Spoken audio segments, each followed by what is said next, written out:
The future for the Rohingya children of Myanmar looks bleak. Under the current education system, a child would be lucky to complete the 4th grade. They will receive at most a high school education.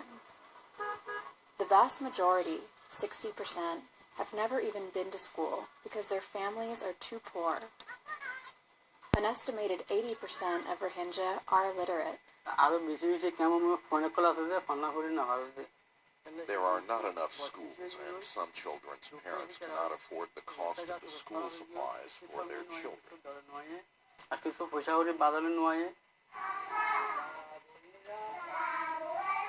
There are only 5 government schools for all 12 Rohingya camps in Myanmar's western Rakhine state, and little education assistance.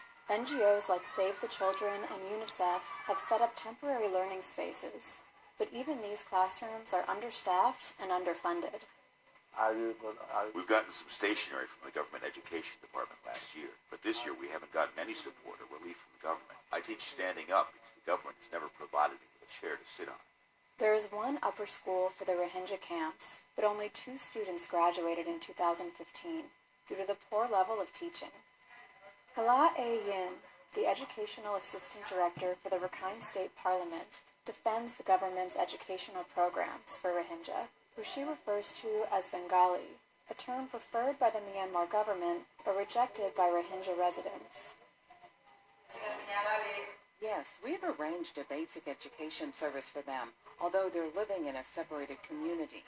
Even our general director is taking responsibility for it. Now, I heard that new school buildings will be provided in both Bengali and Rakhine refugees camps soon. Even if help arrives soon for those in the camps, any university-level education is impossible here. The Rohingya are barred from attending college in Rakhine, despite the fact that the refugee camp looks out over the gates of the region's only university. Myanmar's government justified the exclusion of Rohingya from Sitwe University as a way to maintain peace after a wave of anti-Muslim violence in 2012. Now they can only glimpse the promise of higher education through a guarded wall covered in barbed wire. Katrina Kaufman for VOA News, Sitwe.